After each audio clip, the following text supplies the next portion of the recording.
이거는 도심 번화가 특성도 없고 뭐 어리버리 모든 게 어메.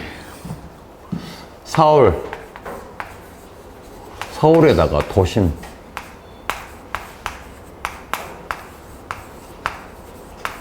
번화가 1차적으로 나왔죠. 지금 현장 상황이 사람들이 다중 지금 상황이잖아. 그래 안 그래? 이태원은 똑같잖아. 할로윈 축제 어저께. 근데 31일 날 뭐 있어요? 10월의 마지막 노래 불렀어요? 응. 집에 있었는데요. 집에 있었어? 뭐 했어? 술 마셨어?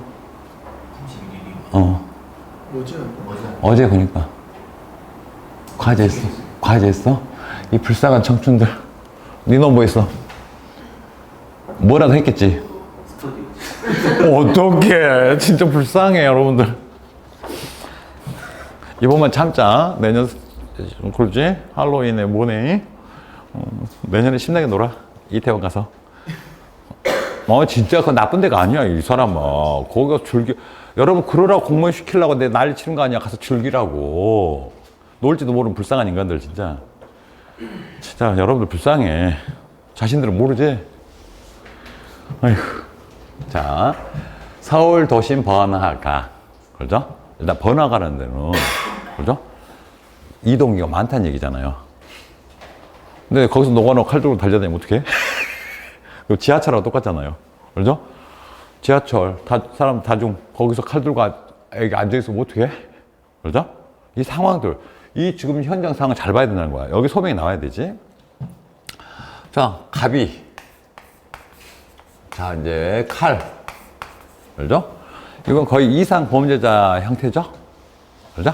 묻지마 범죄라고 했고, 지금 이상 범죄라고 하죠? 그죠? 갑이 칼 들고 뭐라고 해버려?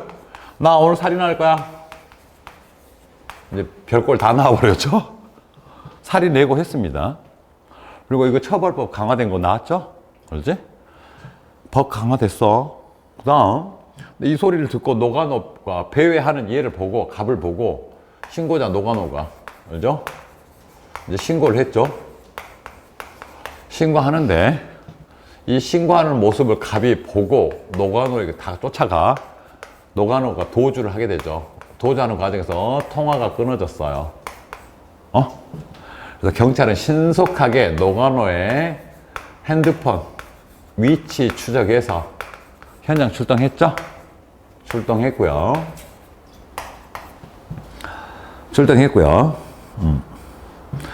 그래서 주변 탐문 과정에서 갑을 먼저 찾았죠? 발견했어. 자, 갑을 발견했는데, 자, 현장 출동한 경찰이라면 갑을 첫 번째 어떻게 진정시킬래? 진정. 다음 두 번째 사태 해결. 어떻게 해결할까 이 상황을. 그죠? 자, 3분간 말해보세요. 발표해보세요. 이 얘기입니다. 뭐 이렇게 정신사나워. 문제 융합이라는 게 느껴져요? 하나가 아니라 쌩 머리 아프게 나버렸어. 그죠? 여러분들은 이제 여기서 딱 이 문제 접하게 되면, 그럼 서울 도심 번화가, 그럼 이태원이던 기존의 기출문제 보면은, 그죠? 도심 번화가에서 어떤 범죄 발생 특성들이 있었다겠죠? 그죠? 주변에 사람들이 많다는 얘기예요. 시민들이. 그러면 이거는 2차 피해자가 될 시민들이 많다는 얘기죠. 그래, 안 그래요? 이 특성을 가졌다는 얘기죠? 그렇지? 문제 해석 잘하랬어. 문제 잘 들어야겠잖아. 자, 여기에다가 칼 들고 이제 범죄 예고 나와버렸죠? 그래서 살인으로 해서 칼 들고 있어 버리죠. 칼 들고 있어 버려. 내가 칼 없이 그냥 오늘 살인할 거야 하는 거하고 칼 들고 살인할 거야 전혀 달라져 버리죠. 그죠? 그러면은 되게 이거는 시급하고 위험하고 또 덜발성, 이게 뭔지 다 몰라 보죠? 그죠? 되게 불안정한 사람입니다. 그래서 이들을 우리는 이상 범죄자라고 그죠? 이분은 완전 잔탈한 거죠? 그죠? 판단력이 올바르지 않아. 근데 노가노가 이걸 보고 신고했는데, 그렇다 치고, 신고를 했는데, 그렇다 치는데, 갑이 노가노를 보고 추적을 해버렸죠. 그죠? 칼 들고 추적했다는 얘기 아니에요. 그래, 안 그래요? 그럼 노가노가 범죄 피해자가 될 확률이 제일 높죠. 그러지 않아요? 그죠? 근데 노가노가 도주하는 도중에 핸드폰이 끊어져 버렸어. 이 다음 상황을 모른다는 얘기잖아. 그 다음에 노가노가 칼 맞아갖고 어디 골목에 들어 누웠는지 안 들어 누웠는지. 그죠? 그래서 위치 추적을 했죠. 경찰들이 위치 추적에서 현장에 출동했잖아요. 이제 위치를 찾아서 갔고, 출동해서 이제 탐문한 결과 갑을 찾았어. 그죠? 이제 범죄자. 그죠? 발견했어. 그럼 얘를 어떻게 진정시킬래? 지금 제정신 아니어서 날뛰고 있는데. 알죠? 그리고 이 문제를 어떻게 해결할 거야? 알지? 자, 이거에 관련해서 지금. 근데 노가노 아까 지금 제일 중요한 게 얘가 살았는지 죽었는지 확인했어야 되잖아. 그러니까요. 어디 골목에 짜져갖고 저 쓰레기통에 들어가 있으면 어떡하려고. 그죠? 건너뛰면 안 되죠? 이제 문제 상황 이해했어요? 자, 그러면 이 문제 여기서 잘 들어야 됩니다. 문제 제시문을 저처럼 나눌 줄 알아야 돼요. 이 키워드. 그러니까 옛날에 보통 2개, 3개도 어렵다 했는데 이거 몇 개를 해놔버렸어. 정신 사나워버려. 근데 여기서 중요한 저 상황들은 다 안 나오면은 이제 추가 질문, 꼬리 질문 들어가겠죠? 빼버리면 수험생들한테는. 오케이? 근데 많이 내놓은 수험생을 그런 만큼 아는 사람 아니에요. 그래, 안 그래요? 고평가를 받는다는 얘기죠? 오케이? 이 상황들을 다 나눠서 최대한 드러내줘야 됩니다. 그래야 이 수험생 이 제시문을 올바로 판단했다고, 그리고 이 어려운 제시문을 파악하고 답을 잘했다고 할 수 있겠죠? 자, 그러면 이제 이제 예상 답안 한번 봐봅시다. 오, 진짜 이 예민한. 네, 이상 동기 범죄 관련 현장 경찰관으로서 어떻게 대처할 것인지에 대한 저의 생각을 말씀드리겠습니다. 답변 드리겠습니다. 이건 어느 쪽을 선택해도 답이 형태가 정해져 있으니까. 기조발은 2번. 현재 상황은 이상 동기 범죄의 특성을 내포하고 있습니다. 그렇지? 현재 갑은 칼을 든 상태에서 도시의 번화가에서 비이성적 무차별성을 띠고 있으며 충동적이고 우발적인 모습을 보이고 있습니다. 이건 팩트잖아요. 팩트에 있는 그대로 이상범죄의 특성을 찍어주라는 얘기야. 오케이? 이상 동기 범죄를 이렇게 돌려서 물었으니까. 3번. 이와 같은 상황에서 현장 출동은 팀원과 함께 현장에 도착했을 것이라고 생각합니다. 혼자 가진 않았을 거 아니야? 그렇지? 칼 들고 있다는데. 자, 먼저 동료 일에게는 갑이 현장에 있었고 노가노가 보이지 않는 상황이라면 112 상황실과 연계해서 노가노 안전을 먼저 확인하고 동료하고 역할 분담을 해야 되잖아요. 일단 죽었는 거 살았는 거 이게 되게 중요한 거잖아 지금. 근데 노가노를 또 버려 그럼. 진짜. 갑이 흥분한 상태에서 주변에 사람들이 많은 경우 흥분을 유도하거나 우발적인 상황이 발생할 수 있잖아. 소리 지르면서 옆에서 막 해버리면 이제 얘가 더 흥분하게 돼 있어. 그 주변 요소, 그게 무섭습니다. 나 이상한데 옆에서 나 가만히 다닐 때 괜찮은데 누가 내 칼 보고 소리를 지르잖아요? 그럼 이때 이들의 행동은 변하게 돼요. 돌변해버립니다. 미쳐 방방 뛰어버립니다. 그렇죠? 이게 이상범죄 특성이에요. 그래서 그때 내가 그 이상 동기 범죄자들 현장에서 이제 어느 거기 뭐 수벅인가?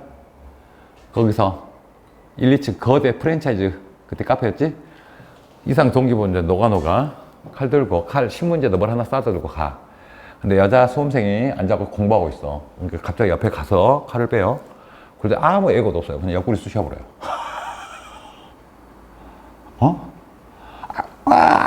하고 이제 붙잡고 튀어. 옆에 사람들 보고 같이 뛰어. 이게 이제 노가노 흥분해버렸죠? 신나버려서 테이블 위에 달려다니면서 소리 지르고. 자극하면 돼, 안 돼? 알죠? 지금 이 상황 이해됐어? 얘들 자극시키면 큰일 납니다. 진짜 더 흥분해버리거든? 그때는 어디로 갈지 어떻게 알아? 오케이? 그래서, 그러면 우발적인 상황 발생할 수 있어. 그럼 동료 이에게는 주변을 물리도록, 그렇지? 주변 사람들을 핸드폰 찍고 소리 지르고 하는 거 자극하면 안 돼. 하고, 4번. 저는 차분히 갑을 안정시키며 대화를 통해 왜 살인을 한다고 했는지, 살인을 내고 있으니까 이게 실제 나와 있잖아. 그럼 얘가 왜 이 말을 했는지 정확하게 직접적으로 묻고 들어가야 되지. 그렇지? 대화를 통해서 차분히 원인을 확인하고 여기서 칼을 내려놓도록 유도하겠습니다. 흉기를 들고 사기를 애관 행위는 현행법으로 체포할 수 있음을 고지 알려주고 체포 시 고지 의무, 체포 이후 변호의 선임권 등을 반드시 고지한 이후 칼 등 흉기를 완전히 회수하여 2차 여기서 어떤 범죄를 예방하도록 할 것이다. 그 대신에 여기서는 만약에 내려놨으면은 그죠? 그리고 여기서는 칼 들고 있었던 상황 체포 필요한 경우 있잖아요. 그럼 거기서 이 사람들에게 피의자 보호법 개정안 강화반 나왔잖아요. 그래 안 그래요?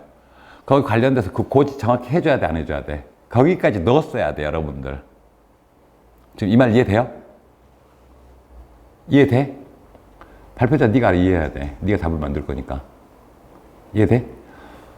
칼을 내려놓게 하고 또 살인을 예고한 행위는 현행범 체포하고 그 체포 시에는 고지 의무 반드시 이걸 넣어줘야 돼. 그렇지? 그래서 해소하고 사태 해결 방안. 여기서는 이게 있어. 이상 범죄자잖아요. 거기 뜸들이고 그게 여기서 3분 발표잖아요. 거기서 너무 장황한 시간을 쓰라는 얘기 아니야. 말 그대로 이상 범죄자잖아. 제정신 아니잖아요. 대화를 통해서 원인을 어떻게 하긴 하고 이렇게 해서 이렇게 하고 칼 내려놓게 하고 이렇게 하고 그렇지? 사태 해결 방안. 갑을 조사할 때는 신원 확인을 통해 이전에도 이와 같은 문제가 있었는지 상습인지 일회성인지 아니 정신 이력 그 병력이 있는지를 확인해야 될 거 아니야. 그렇죠?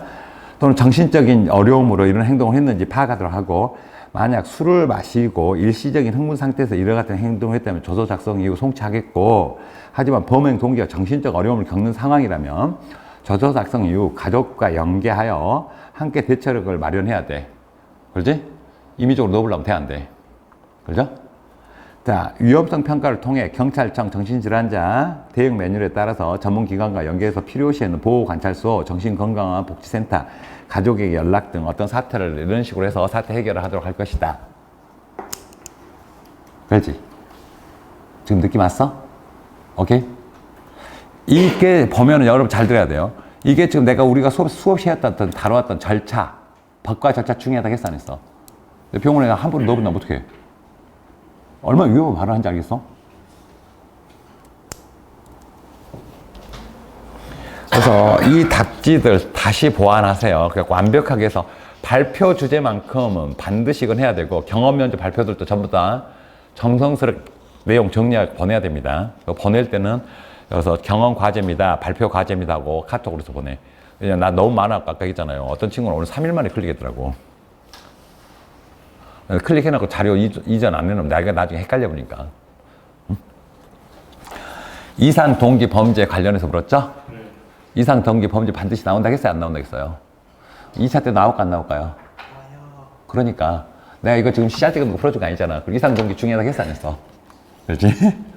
그러니까 여러분들 근데 문제를 이런 식으로 약간 고급지게 바꿔버렸죠. 그리고 융합시켰다는 거 다양한 문제를 섞어버렸다는 얘기죠. 그러니까 여러분들 입장에서는 이게 쉬운 주제가 아니야. 뭘 빠뜨려 버렸잖아, 계속. 지금 이 문제, 내가 노건을 가르쳐줍니다. 하나의 문제를 단락을 나눠서 답을 설정하는 방법을 배우잖아요. 그러면 어떤 문제도 자연스럽게 문제가 제시이 딱딱딱 나눠지고 이런 식으로 설정이 되게 돼 있어요. 이해했어요? 그리고 챗 GPT 3분도 해보시고 실제 발표 3분을 맞춰보세요. 챗하고, 챗이 사기쳤으면 어떡하려고. 그래, 안 그래? 챗은 너에게 3분을 줄 때, 안녕하십니까. 저는, 그치? 챗이 늘어지게 3분이 아니면, 안녕하십니까. 저는, 어떻게 알아, 니가? 챗만 너무 믿으면 돼, 안 돼? 이해됐어요? 그래서 여러분들이 직접 발표까지 하면서, 연습하면서 단어, 글자 수, 포인트. 그래서 3분이면은 2분 50초 기준으로 최대한 문제를 만드세요. 오버는 안 좋습니다. 오케이? 약간, 오버는 안 돼. 여러분들이 개파이더라고. 이제 왜냐면 여기 수험생들 중에서 3분 맞추는 인간들이 없으니까. 그냥 내용만 나오면 다 들어줘요. 근데 너무 많이 오버하면 안 됩니다. 그리고 실력이 느는 만큼 자꾸 막 하고 싶은 말이 늘어나려고 그러거든요. 여러분들이. 아니야. 딱 3분 발표. 그죠? 딱 1배속 기준으로 해서 말하는 거 연습하십시오. 그리고 내용이 좀 길다면 1.1배속, 아니 1.2배속까지 가도 됩니다. 근데 배속이 빨라지면 비언어가 평가가 낮아져 버립니다. 그래서 가급적이면 1배속에서 차분하게 말하는 습관 연습을 하시고요. 자, 그 다음 5번 발표자 누구죠? 플레이합시다. 우리 두 분은 둘째 주차부터 왔던가? 두 사람은? 1주차부터 왔어, 2주차부터 왔어? 둘이. 제가요? 처음부터 안 돼요.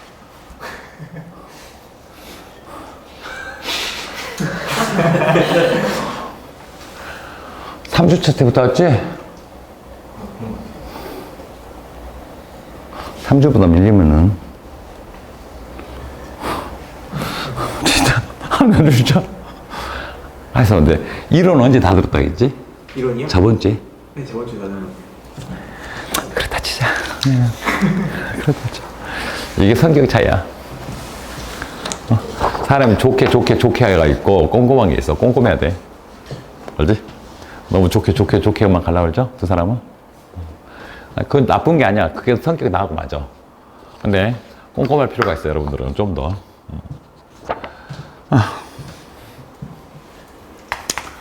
자, 최근 뭐지라고요? 근데 교제폭력.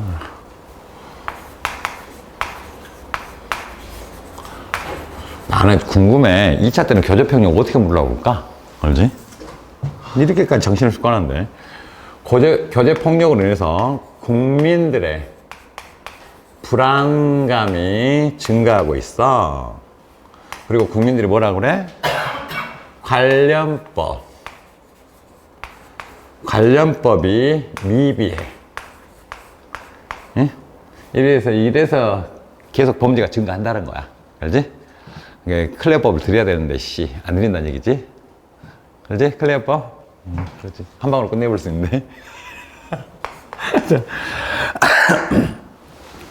자, 여서 본인이 112 상황실에서 교제폭력 관련 신고 전화를 접수했는데, 신고자는 과거 결혼까지 약속했던 애인과 헤어졌으나 그 애인이 현재 신고자 집 앞에서 1시간째 기다리고 있어. 두려움다며 긴급히 도움을 요청했어.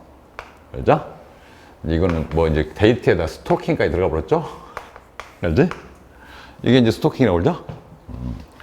자, 자신이 교제폭력 사건 현장에 출동했다면, 현장에 이제 계속 요즘에 지금 실무 형태로 약간 현장 형태로 많이 들어가고 있죠? 출동했다면, 경찰관이라면, 자, 어떻게 조치할래요? 잘하겠습니다. 그지? 내 마음은 오직 그거지. 점수 좀 주시오? 말지? 충분히 그럼 이해하죠. 자, 이 주제. 교제폭력 스토킹. 알죠? 근데 이제 교제폭력도 건드는 데다 스토킹, 반에서 처벌. 그죠? 이것까지 건드려 놔버렸죠? 거기에다가 이제, 여기서 이제 이미 스토킹 했는데 이거는 어떻게, 그럼 대응할래? 현장 대응까지. 두루두루. 그러니까 문제가 쉬운 문제 같으면서 쉽지가 않아요. 그래서 여러분들이, 이거 스토킹 반에서 불벌, 그러면서도 막상 문제 보면 좀 헷갈리려고 그래요. 그죠? 막상 문제 보면은, 고민하다 보면 헷갈리고 어렵게 느껴져요. 왜냐면 뭐 소소한 이상한 것들 들어가 있거든? 그러면 교제폭력이 뭐라는 이제 이게 기조발언이죠? 기조발언. 응? 그렇다 치고. 국민들이 불안해. 이건 충분히 공감해줘야 되죠. 이분들이 불안해하는 게 잘못된 건 아니죠? 왜? 근데 교제폭력에서도 국민들이 불안한 거 충분히 공감. 단, 관련법이 미비하다. 이건 다르죠? 알죠? 우리 반의사 불벌 폐지했잖아. 알죠? 지금 여기서 반의사 불벌에 대해서 묻고 있습니다. 이거 폐지시켜버렸잖아요. 그래, 안 그래요? 지금 관련법이 미비하다는 건 이걸 물은 거야. 이해됐어요? 오케이?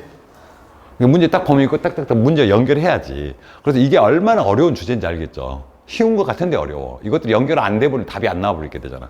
그죠? 근데 이 발표자는 이걸 또 잘 해놨더라고. 자, 비비하다고 그래. 근데 그럴 수 있어. 국민들도 충분히 공감할 수 있다겠어. 하지만 이건 우리는 이제 근거로 내세워야 되고, 그 다음 스토킹. 그래서 이 범죄가 발생했던 피해자가 신고 상황인데, 알지? 얼마나 두렵고 불안하겠어? 자, 현장 출동한 경찰이라면 너는 어떻게 조치할래요? 이제 조치 대응 방안이죠? 알죠? 어렵지 않습니다. 쉽습니다. 그러면 이제 발표자분이 답을 너무 잘하셨더라고요. 와, 나 또 이런 퀄리티 진짜. 자, 이제 이분 거 답 한번 쭉 훑어봅시다. 네, 교제폭력 관련해서 답변 드리겠습니다. 그럼 면접관 쳐다봅니다. 뭐라고 할 건데? 아니, 안 쳐다보는 경우도 많아요. 말 같지 않은 소리 나올 때. 그죠? 교제폭력, 데이트폭력은 연인관계에서 발생하는 신체적, 정신적, 경제적 폭력으로 감정의 갈등이 범죄로 이어질 수 있는 어떤 사회적 문제입니다. 그렇다 쳐. 이제 거기까지. 특히 이러한 범죄는 이별 이후에도 스토킹이나 지속적인 접근으로 2차 피해로 이어지기 쉬워 피해자뿐만 아니라 국민 전체의 불안감이 높습니다. 2차 피해로 그러지? 그래서 여기서 사건 건들지 마세요. 신당이고 이런 거 함부로 여기다 집어넣지 마. 지금 안 좋은 사건 잘못 집어넣으면 면접관 짜증 나버립니다, 그때. 왜? 지금 우리 선량 국민이 죽었는데, 불쌍한 사람이. 소음생이 지 뭔가 아는 척 하려고 그거 집어넣으면 안 되겠죠? 내 말 잘 들어야 됩니다. 이런 거 함부로 넣으면 안 돼. 자, 그렇다 치고. 최근에는 이러한 문제를 해결하기 위해서 스토킹 처벌법, 반의사 불벌죄가 폐지되며 피해자의 의사와 관계없이 경찰이 보다 적극적으로 초기 단계에서 개입할 수 있는 제도적 기반이 마련되었습니다. 이제 지 할 말 나오기 시작하죠? 알지? 그걸 가지고 네가 뭘 어떻게 하겠다는 건데? 하고 쳐다보겠죠? 응? 하지만 이러한 법 개정이 국민들 사이에 충분히 공유되지 않아 아직도 많은 분들이 경찰이 초기 개입이 어렵다고 느끼는 것 같다. 국민들 입장에서 그러죠? 국민들은 다 내 말 잘 들으셔야 돼요. 국민들은 언론에 나온 결과, 누가 죽었다는 결과, 2차 보복으로 죽었다는 결과, 5천만 중에 한 명이 그 보복 범죄로 죽었다면 그 결과 하나만 보고 불안해 버립니다. 이게 좀 국민들의 일반적인, 그죠? 사고들이죠? 여러분도 마찬가지잖아요. 그래서 여러분들이 막 너무 말려버렸잖아?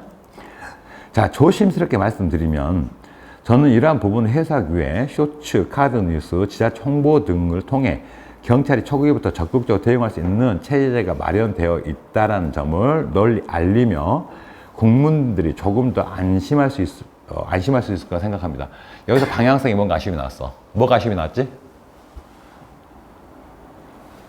국민들에게 안심만 주려고 해야 될까? 아니면 범죄 피해자, 알지? 범죄 피해자들이 좀 더 적극적으로 신고하게 만들어줘야 될까? 그 두 가지 다 들어가야 되지.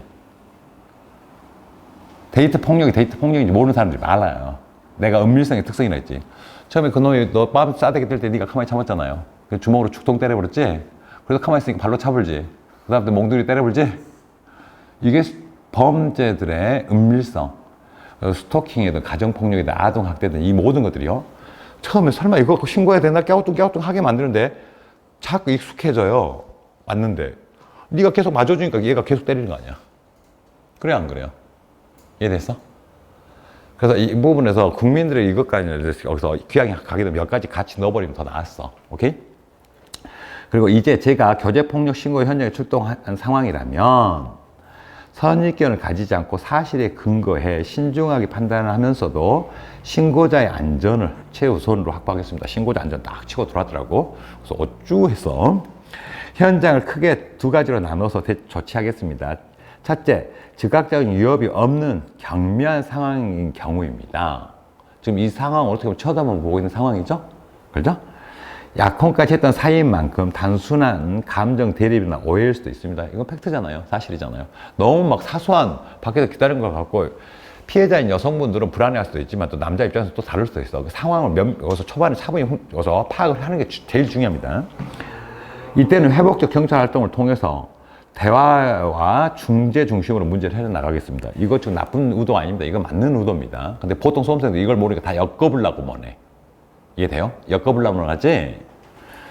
서로의 입장을 경청하고 냉각 시간을 부여한 뒤 재접촉 방지에 대한 합의와 법적 안내를 진행하겠습니다. 또한 상담 중재 기관 연계 및 재발 교육 방지 안내를 통해 감정이 다시 불거지지 않도록 하겠습니다. 그렇지? 처음부터 너무 강하게 막 때리는 거 아니에요. 두 번째, 위급한 상황. 이제 이거 위급한 상황이라보다는 좀 상습인 경우죠. 일회성일 때하고 상습일 때 다르잖아요. 여기서는 위급한 상황이 아니잖아요. 상습인 경우. 이 남자가 전에도 몇 번 기다렸던 경험이 있었을 수 있단 말이야. 그러니까 여자가 더 불안해할 수도 있잖아요. 그죠? 그러면은 상습인 경우 상대방이 위협적인 언행을 하거나 주거 침입 등 명백한 범죄 징후가 있다면 즉시 가해자와 피해자를 불러서 물리적으로 분리하고 가해자가 흥분해 있을 수 있으므로 짧고 단호하지만 차분한 노트로 대화하며 진정을 유도하고, 또한 피해자에게는 극도 불안과 공포를 느낄 수 있는 상황임을 고려해 안전이 확보되었다는 점을 명확하게 전달하고, 이제 괜찮습니다라는, 경찰이 함께 있습니다라는 말로 심리적 안정을 도모하겠습니다. 이 부분 되게 적극적이었지? 아까 같은 맥락이지? 답을 같이 만들었어? 아니야? 근데 뭔가 느낌이 좀 결이, 그러지?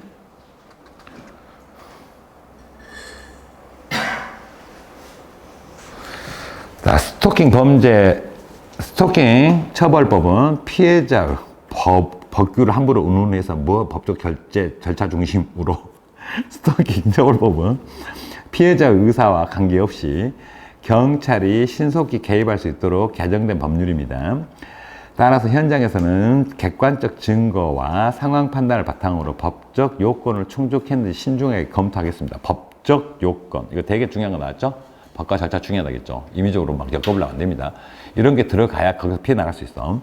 법은 함부로 적용하는 것이 아니라 국민의 기본권을 보호하기 위한 절차에 따라 행사하는 권한이라고 생각하고, 그러지? 또 소신을 딱 드러내더라고. 이 상황에서도 막 피해자 보호 코스프레 안 했지? 이해됐어? 저는 사건의 경중과 증거를 확인한 뒤 긴급 임시 조치나 접근 금지 명령 등 필요 조치를 신중하고 공정하게 적용하겠습니다. 결국 법의 목적은 처벌이 아니라 피해자의 안전 확보와 재범 방지라고 생각하기 때문입니다. 그래서 나름대로 원만한 답을 하셨어요. 자, 노관원은 어떻게 답을 만들었지? 자, 가봅시다. 네, 스토킹 범죄 관련해서 발표를 시작하겠습니다. 기조 발언. 스토킹 범죄란 상대방의 의사에 반하여 지속적 반복적으로 따라다니거나 접근 감시, 연락, 물건을 보내는 등의 행위를 하여 불안감이나 공포심을 유발하는 범죄를 말합니다. 이제 기조 발언은 거의 유사하죠? 스토킹 범죄가 뭐다? 3번 상황 파악. 이와 같은 상황에서는 현장에 출동한 경찰관으로서 가장 중요한 점은 피해자의 입장을 충분히 이해하고 공감해 주는 것입니다. 피해자를 안정시키고 차분히 대화를 통해 이와 같은 상황이 처음이었는지 아니면 지속적이고 반복적으로 불안감과 공포를 유발했는지 상황을 먼저 파악하도록 하겠습니다. 알지? 이래서는 상습이 다르잖아. 네가 마음에 드는 여자 있었고 네가 쫓아가서 아가씨 한 잔 마셔요. 끝이요 했더니 스토킹을 신고해봐 어떨 것 같아? 뭔가 이상하지? 걸? 이해됐어? 이 상황 판단, 연인 간에도 다 마찬가지예요. 그러니까 우리는 스토킹하면 무조건 나쁜 쪽으로 일단 가 있어 보잖아. 그렇지? 그러니까 뭔가 이상한 데로 가버리지. 그래? 그래서 상황 판단해야 돼. 그리고 4번 가해자와 대화. 만약 처음인 경우라면 가해자와 대화를 통해 왜 이 같은 행동을 했는지 꼼꼼하게 상황을 파악하도록 하겠습니다. 각자의 사정 때문에 이러한 행위를 했더라도 상대방이 원하지 않는 경우 단일 행위라도 일정 시간 지속된 경우 반복성으로 인정되고, 따라서 1시간 이상 기다림 자체가 반복 지속성이 있는 행위로 간주될 수 있으며 이는 스토킹 처벌법 제2조에 의해서 그렇지? 위법에 대해, 그리고 스토킹 처벌법 제18조에 의해서 3년 이하 징역 또는 3천만 원 이하 벌금까지도 고지될 수 있어. 벌금에 처할 수 있음을 단호하게 고지하여 이와 같은 행위를 하지 못하도록 딱 끊어주라겠죠. 알죠? 오케이? 이제 여기서 하지만 피해자가 원치 않음에도 지속적으로 이런 행위를 한 경우라면 가해자가 왜 이런 행위를 했는지 확인하고 스토킹 처벌법 2조에 따라서 스토킹 처벌 해당 행위 판단해서 여부 판단하여 행위가 명백히 지속되고 있는 경우라면 현행범으로 체포할 수 있죠? 오케이? 자, 5번 긴급 응급 조치. 만약 현재 상황에서 피해자 보호 조치가 필요한 경우에는 긴급 응급 조치를 발휘하여 스토킹 범죄자의 피해자 또는 주거, 직장, 학교 등의 특정 장소 접근 금지 및 피해자 또는 가족 등에 대한 어떤 전기통신 이용 접근 금지와 긴급에서 응급 조치 등 조치는 최대 48시간 지원을 통해 보호하고, 하지만 문제가 심각하거나 피해자의 트라우마가 큰 경우라면 검찰, 법원과 연계해서 잠정 조치를 진행하도록 하겠다. 이런 형태로 나갈 수 있어. 이제 이 답을 여러분들이 조합합니다. 1번이 나아요. 1, 2번 각자의 장점들이 있죠. 알죠? 이걸 어떤 식으로 조합을 해야 될까? 이제 주제 발표자들이 이건 여러분들 각자가 답을 조합해 보세요. 알겠죠? 첫 번째 발표, 거기서 회복적 사법이 들어가는 게 있었지. 알지? 그리고 심한 경우는 어떤 이제 처벌 형태로 갔죠? 사법 제재가 들어가지? 이제 이건 각자가, 그럼 내 것 답지에서도 활용할 것들이 있죠? 알지? 또 서로. 이것들을 여러분들이 같이 병행해서 답을 정리하는 겁니다. 어느 쪽이야? 답지를 만든다 어떤 식으로 발표하겠어? 이 답 발표하라면. 아직 그 생각이 안 되는구나. 자, 여러분들은 이 기준에서 이 수업 내용, 토대, 그 다음에 1번 답변, 우리 수험생분 답변과 제가 만들어 놓은 답을 기반으로 일단은 담당 발표자들이 답들을 좀 집중해서 만들어 주셔야 됩니다. 우리가 다 할 수 없잖아. 물론 여러분 나중에 하긴 해. 스터디에서 하게 되죠? 그렇지? 근데 발표자가 답을 좀 뭔가 촘촘하게 만들어 주시면 그걸 기반으로 우리는 스터디 할 때 좀 더 유연하게 할 수 있겠지. 빠른 속도로. 그래, 안 그래? 완성된 답이 있으니까. 그럼 앞으로 발표하는 답들 잘 만들어 와야 돼, 안 만들어 와야 돼? 이제 그 책임감 느껴져? 오케이? 이제 실력이 갖춰지니까 좀 해보고 싶죠? 오케이? 자, 여기까지 해서 이제 발표 끝났고요. 내일은 이제 6번부터 진행하도록 할게요. 아, 내일이 아니구나. 다음 주 금요일부터. 그래서 여러분들 금요일 날 몇 시인지 그거 시간 공지 미리 내일이나 모레 사이에 해드릴게요. 자, 내일 사전서 가서 차분히 작성들 하시고 사전서 너무 부담 갖지 마시고요. 다음 주 금요일 날 또 뵙도록 하겠습니다. 자, 수고들 하셨습니다.